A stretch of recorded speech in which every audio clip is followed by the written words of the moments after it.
Hello, everybody. Welcome back to another episode of Podcast United. Today, we only have me, Atif, Zain, and Neha. Jacob was unable to join. And the first topic we're going to discuss is Ole Gunnar versus Mourinho. So, the first question I would like to ask is for Nihar. Was that even though you think like Mourinho had a 66% win rate in the second year, he also won the Europa League in the first year and was also looking at a good track in the second year, even though he didn't get his transfers. Do you think it was right to sack him? Yeah, yes, because at that time we were doing really badly under Mourinho, and he wasn't. There were a lot of disputes and stuff within the team, especially that Pogba issue, and he just wasn't. We didn't feel like the team was going anywhere. Um, he wasn't giving youth any chance. He was very rigid within his own principles, and obviously we know how the team played. It was very defensive. He has a better win rate than Ole, but at the same time, when you look at the style of football that we played and the condition and the mentality of our team and how the players are affected by his arrogance and his behavior, it was affecting the fans too, and you could see that he was just messing up the club. So yeah. Zain, what do you think of this topic? Mourinho created a lot of fights in the team, and then Pogba also wanted to leave, and Lukaku wasn't playing well. Then, yeah, he just lost all his form, and we started losing many games. I think it was right to sack him after the Liverpool game. Another perspective you can look at this was basically in the third year, you can say Mourinho wasn't doing so well because he didn't get the transfers he wanted. Like he was pleading for a centre back for quite some time. You could see that in the press conferences. And that is probably one of the reasons why he left and why he was fighting with the club, etc. Ole Gunnar Solskjaer, on the other hand, got Harry Maguire, which was his main transfer target, and he also got Van Bissaka, which locked down the right back position. So, do you think, Atif, that if Mourinho had both of these signings, that he would be able to do better and probably get us to a better position than we are right now? Yeah, that's obvious that he definitely do better if he had Maguire, Van Bissaka, Bruno.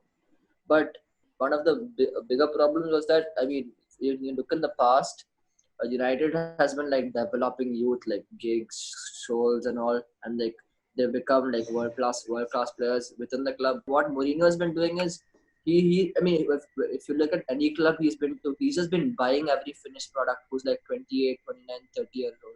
That's why he's been looking at Vertonghen and all those guys. Nia, what's your opinion on the topic? Yes, obviously, if Maguire and Van Bissaka was there under Mourinho, it would have made a huge difference. But at the same time, I don't think the team spirit was in the right place. Personally, I think his third season syndrome would have definitely showed up. Zain, do you have anything to say about this? Yeah, I think that even if he had those two players, he would have made a slight difference, but he couldn't have done much because everyone else was fighting in the team, and only the defense would have been a little better. Yeah, but I think if we got rid of Ashley Young that time, we would have done way better. Yeah, he just refused to use players. He just refused to use some players such as Rashford, Martial, and all. He just restricted them to like appearances off the bench, and his constant criticism of the players, in the press, I don't think it did him any favors. And his reaction to the losses and all, they weren't that great. He was just making up excuses. Huge. The one, the match we lost, I don't know, I think it was Sevilla or Valencia. We lost it home. The Champions League match. And after that, he said that this is a familiar feeling at Old Trafford. There's no reason to such drama because apparently he has defeated us. Yeah, he said he was sitting at the other position of the bench and he felt the same. Yeah, I've beaten Man United with Inter Milan. Who wants to hear that? At that time, the players' morale was quite down. The fans also weren't quite happy. So, do you think like signing Ole was more of a publicity move, or was it like a smart move for the owners? Because Ole wasn't that established. He hadn't like done anything with any prior clubs. So, do you think that was mainly to make the fans happy and like probably give a glimpse of hope for the future? Yeah, I think that signing Ole was a good move, even though he hasn't had experience managing clubs.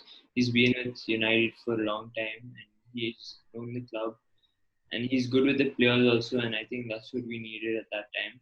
But as a manager, he isn't that great, but I think he was a good signing. Definitely was the right decision. Whether it was a publicity move, I don't know, but definitely, we went on a run of like 10 matches, winning streak and stuff. Because all we needed was someone to come in and lift up the spirits in the team, and he knows the club inside out, which was something we really needed. And he got the right people to come in as well, midfield, and it was definitely the right decision. Whether or not it was the right decision appointing him as permanent manager, I'm not sure. Because after he got appointed as permanent manager, our form dipped.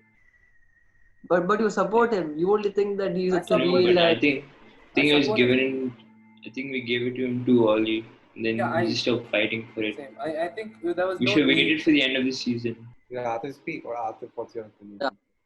So yeah, I mean I'd say the same thing as Nihar and Zain, but like yeah, obviously he'd help us rekindle like the fighting spirit within the team and like make us one again, like how he like you know extinguish the heat between Pogba and some of the players, and the team is kind of split. So he helped us become one again and uh, like bring back the old days among the fans, like how we were like all hopeful at least. But then at the same time, I don't think like making him changing his position from an interim manager to like permanent manager was like a good decision. I mean, obviously, we should just like looked at someone else. I mean, some people would say we could have given him the job a bit later, like the permanent deal. But I, I, I have the opinion of like just looking at Pochettino or someone else done that summer. So like again, both of them are quite similar. Both of them like to play a counter-attack style of football. But you can see that Mourinho has a tried and tested method because he used that same thing with Inter Milan and Madrid and he's won championships with it. And but Ole is still in a trial and error process. He's still trying to find out what suits him and the players. So again, do you think Mourinho was better tactically for United, and do you think he was doing a better job tactically for United, or do you think Ole also doing a good job in the same way? I think tactically, obviously, Mourinho was better because we finished second under him in the Premier League, and his stats are I think better.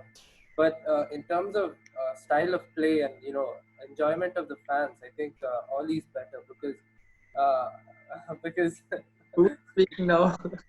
no, because Mourinho's style of play, you could see that once we scored one or two goals, he was content with us sitting back and allowing the other team to, come at us. While Oli, it's not the case. I think there's always a constant threat up front. Even though he does rely on counter-attacking football, there's always a threat up front, which wasn't the case under Mourinho. I think I remember Ole. I mean, Mourinho saying that one of his biggest achievements was getting second place with United. I mean, That team. yeah, with that team. Yeah, so I mean, yeah, obviously he's tactically better than Ole. I mean, much miles ahead, and he's much more experienced. But at the same time, he was destroying the style of play at Manchester. Like when you look at the other clubs like Liverpool, City, I mean even Arsenal and Tottenham, they had much better style of football than us. And even the fan base was kind of split because Ole had like a good win rate and he was getting second place. He was beating City, Tottenham, and all those big teams. But on the other half, think that even the football matters. I mean, I think one of the best decisions we've made in the past decade was obviously Saka. I think I remember Yes. before school, the day we lost Liverpool, and then I think Yeah, that's you it. I said Mourinho's getting sacked. yes, And then, yeah. Which fucker lose his phone and so 4-1 or something? Yes. yeah, How he much got did he this. lose? That dude 3-1. scored twice. That dwarf, Shaqiri. Oh yeah, he came on and then. Oh yeah, I think we were winning. No, it was a draw or something. No, it was Yeah, draw. Lingard scored. I remember you could see Mourinho's face in the press conference like, yeah, no, I know I'm now. You could see he kept trying to defend. He always played with the players. This time he was defending them. I'll give a little bit hope and all. Let's see if it works.